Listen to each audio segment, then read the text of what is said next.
इन्होंने इस देश और संस्कृति के लिए किस तरह से अपना बलिदान दिया। और मैं कहना चाहता हूं कि आज उसी बलिदान की वजह से आज हमारी संस्कृति दुनिया में पहले नंबर है और हम उस संस्कृति की बात करते हैं जो विश्व में अगुवाई बन करके चलती है। ये ऐसे नहीं, हमारे उन वीर योद्धाओं का बहुत बड़ा योगदान इसमें रहा है। मैं उनको नमन करता हूं। आज ही शहीद उधम सिंह जी की जयंती है। जैसा कि मेरे से पहले माननीय सतीश जी ने बताया कि उन्होंने उस जलियांवाला हत्याकांड का बदला किस तरह से लिया और इन्होंने अपने प्राणों की आहुति दी। ऐसे सम्मानीय उधम सिंह जी की जयंती पर मैं उनको भी नमन करता हूं। मैं माननीय प्रधानमंत्री जी यशस्वी नरेंद्र मोदी जी को धन्यवाद देता हूं कि 26 दिसंबर को उन्होंने वीर बाल दिवस के रूप में पूरे देश के अंदर मनाने का ये काम किया। आज हम सभी जगह इस दिवस को मनाते हैं। मैं आप सभी का अभिनंदन करना चाहता हूं कि हम सभी को इस बात के लिए सोचना पड़ेगा कि जो राजनीतिक दल इस देश के अंदर अपने आप को सबसे ज्यादा इस देश में जिन्होंने राज किया, उन्होंने इस देश के लिए क्या किया।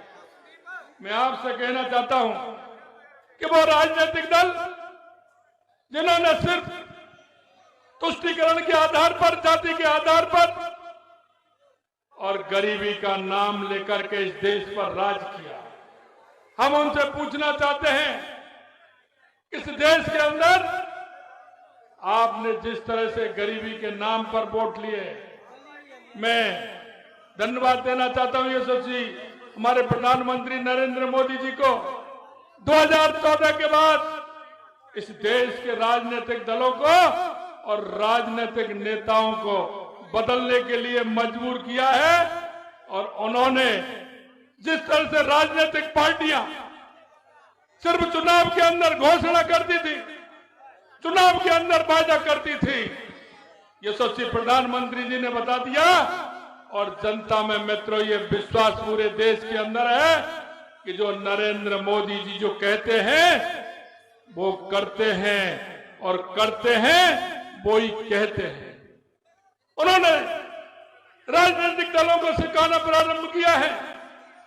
कैसे भी सही मित्रों, वो राजनीतिक दल के नेता भले ही कुर्ते के ऊपर जनेऊ पहनते हैं, लेकिन उनको बदलने के लिए अगर मजबूर किया है तो देश के प्रधानमंत्री नरेंद्र मोदी जी ने किया है। राजनेताओं के प्रति जो धारणा थी, राजनेताओं ने जिस तरह से अपनी स्थिति बनाई थी, अगर उसे भी बदलने का काम किया है तो देश के यशस्वी प्रधानमंत्री नरेंद्र मोदी जी ने किया है। आज दिन आप 2014 से पहले सुनते थे कि किस तरह के घोटाले देश में होते थे, किस तरह की स्थिति देश के अंदर होती थी। कोई किसी बस स्टैंड पर बम फोड़ करके चला जाता था, कोई किसी रेलवे स्टेशन पर फोड़ता था, तो कोई किसी गुरुद्वारे के सामने फोड़ करके चला जाता था, तो कोई मंदिर के सामने फोड़ करके चला जाता था। यह नरेंद्र मोदी जी का युग है। 2014 के बाद उन्होंने दिखा दिया कि यह 56 इंच छाती का व्यक्ति है, या कोई कुछ होने वाला नहीं है। और उन्होंने देख लिया 2014 के बाद किसी भी तरह की कोई घटना नहीं हुई। अगर कोई घटना हुई भी है तो माननीय यशस्वी प्रधानमंत्री जी ने उन हमारे सेना नायक को खुली छूट दी है। आपको जवाब देना है और आपको जवाब वो देना है जो दुष्कर्म के मन में ये बात काम करे कि आगे कोई हमें ऐसा काम नहीं करे। यही नहीं मित्रों, एक गरीब कल्याण की योजनाओं के माध्यम से देश के यशस्वी प्रधानमंत्री जी ने जन जन में परसेप्शन बदला है। और जनता इस बात का विश्वास करती है कि गरीब कल्याण की योजना है, क्योंकि कांग्रेस के लोग तो कहते थे दिल्ली से हम 100 रुपया भेजते हैं 15 पैसे पहुंचता है।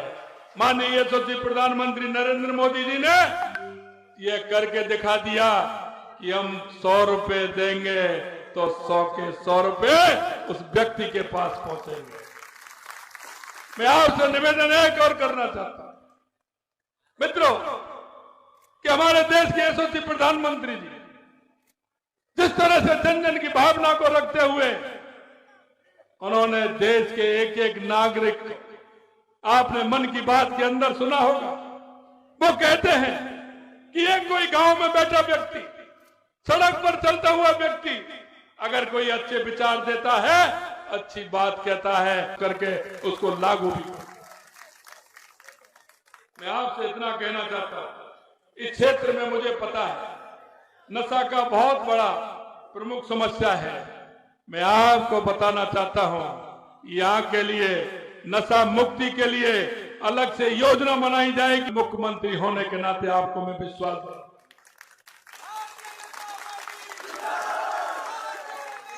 पाकिस्तान से होने वाली हथियार एवं मादक पदार्थों की जो तस्करी होती है, हम आपको विश्वास दिलाते हैं, हमने केंद्र में हमारी बात रखी है।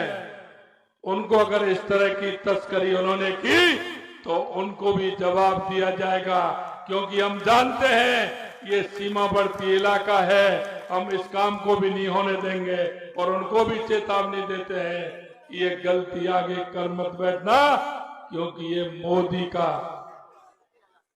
मोदी की सरकार है, ये मजबूत सरकार है, आपकी एक एक बात का जवाब दिया जाए। मैं आपसे निवेदन करना चाहता हूं, हमने करतारपुर तक पहुंच सुगम बनाने के लिए करतारपुर कॉरिडोर हमने बनाया है। मैं आपको विश्वास दिलाता हूं कि उसका फायदा हमारे गंगानगर और हनुमानगढ़ को सीधा रास्ता निकलवा करके हम इस काम को भी करेंगे। सबसे बड़ी जो समस्या आपकी है, मैंने पूछा था, परसों मैंने डॉक्टर राम प्रताप जी को बुलाया था, आपकी फिरोजपुर फीडर जिस पर मरम्मत चल रही है उसकी डीपीआर तैयार होगी, ये जल्दी तैयार होगी। मैंने परसों ही डॉक्टर राम प्रताप जी आपके बीच में हैं, मैं परसों डॉक्टर राम प्रताप जी को बुलाया था, उनसे मैंने अधिकारियों को बुलाया, यहाँ की जो सारी समस्या थी उन पर बात की और मैंने उस पर केंद्र पे भी बात की थी। आपकी जो सबसे बड़ी समस्या यहाँ पानी की है, उस समस्या का पूरी तरह से हल किया जाएगा और ये फिरोजपुर फीडर का भी काम किया जाएगा।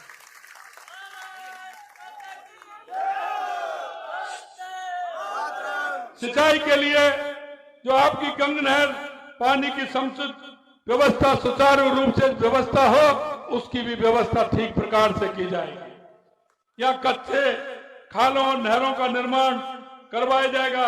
नहरी क्षेत्र में सुदृढ़ीकरण के लिए एक मजबूत योजना बनाई जाएगी, क्योंकि हमें पता है, हम जानते हैं, हमारे 2 जिले प्रदेश के अंदर हनुमानगढ़ और गंगानगर ये ऐसे जिले हैं जो कृषि क्षेत्र में राजस्थान में सबसे आगे हैं। इन जिलों का अलग से ध्यान रखते हुए इनकी सिंचाई व्यवस्था पर पूर्ण ध्यान दिया जाएगा।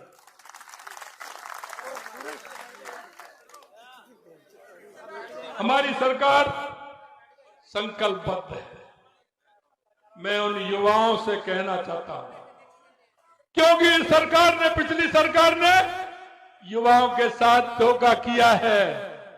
हम जानते हैं, एक पिता अपने पुत्र को जब परीक्षा की तैयारी के लिए किसी स्थान पर भेजता है तो पिता इस विश्वास के साथ भेजता है कि मेरा बेटा पढ़ाई करने के लिए जा रहा है, इसका नंबर आएगा, मेरे जीवन का ये साथी बनेगा। लेकिन पुत्र भी इस बात को कहता है कि पिताजी ने मेरे ऊपर विश्वास किया है तो मैं भी पढ़ करके अगले आने वाले पेपर में मैं नौकरी के लिए काबिल हूंगा और नंबर लेके आऊंगा। लेकिन आपने देखा मित्रों, 19 पेपर राजस्थान के अंदर हुए और 17 पेपर लीक हुए। उन युवाओं को जो कुठाराघात किया है और उन युवाओं के कुठाराघात को सहन नहीं किया जाएगा। जो भी इसके पेपर लीक के दोषी हैं, उनको सभी को सजा देने का काम ये राजस्थान में भारतीय जनता पार्टी की सरकार करेगी। हमने कहा है कि महिला की सुरक्षा हमारा पहला काम है। आपने पिछले दिनों देखा होगा कि महिला अत्याचार में राजस्थान पहले नंबर था। अरे ये तो वो देश है, प्रदेश है जहां माताओं की पूजा होती है, या माताओं ने अपने राजकुमार के लिए अपने बेटे का बलिदान दे दिया, या माताओं ने पर्यावरण के लिए अपना खुद का स्वयं का अपनी बेटियों का बलिदान दे दिया। यहां तो माताओं की पूजा इस प्रदेश में होती है। लेकिन मुझे शर्म आती है, कांग्रेस के नेता कहते हैं कि ये मर्दों का प्रदेश है। शर्म आती है कि जब राजस्थान का महिला अत्याचार में पहले नंबर आता है, हमने वायदा किया है महिला सुरक्षा हमारा पहला काम है और हम महिलाओं पर किसी भी तरह का अत्याचार नहीं हो। हमने कहा है, आपने पिछले दिनों देखा होगा कांग्रेस का जो भी विधायक था अपने क्षेत्र का मुख्यमंत्री था, वो भ्रष्टाचार का मुख्यमंत्री था। उसके यहां कोई भी आता था बिना भ्रष्टाचार के काम नहीं होता था। हमने कहा है भ्रष्टाचार किसी कीमत पर सहन नहीं किया जाएगा।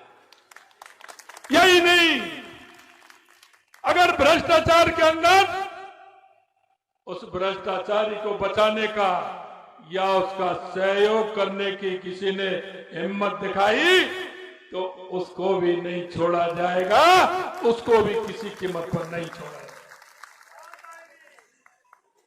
आपके सामने आने वाला है, हम आने वाले समय में किसान सम्मान निधि में भी हम बढ़ोतरी करने वाले हैं।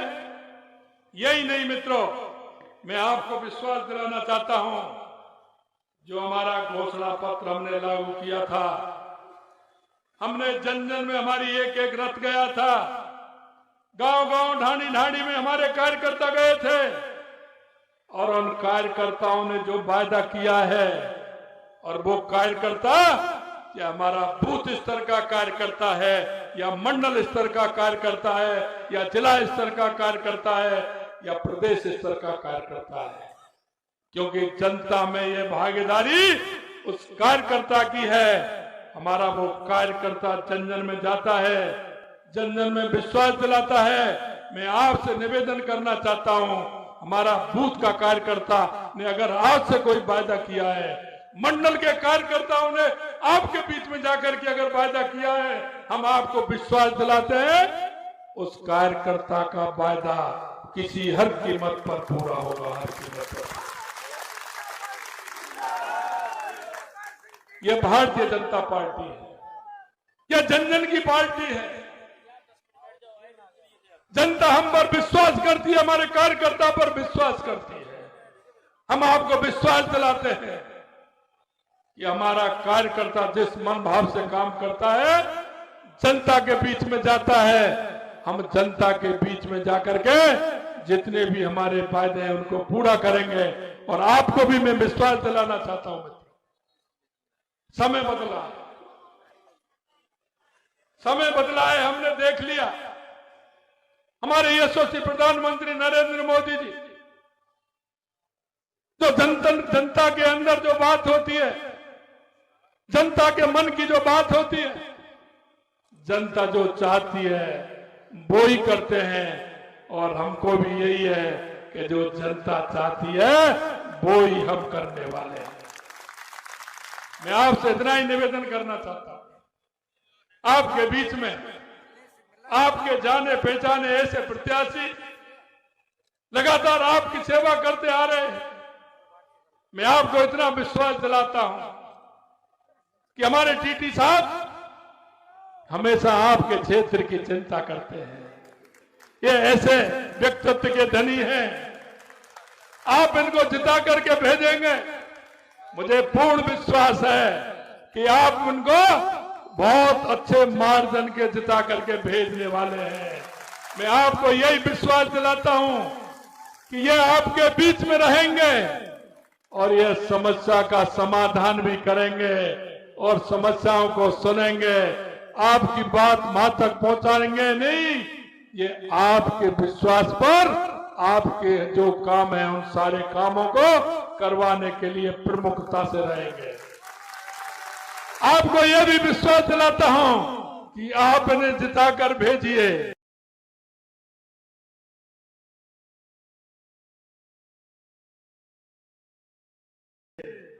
फिर देखिए होता है क्या।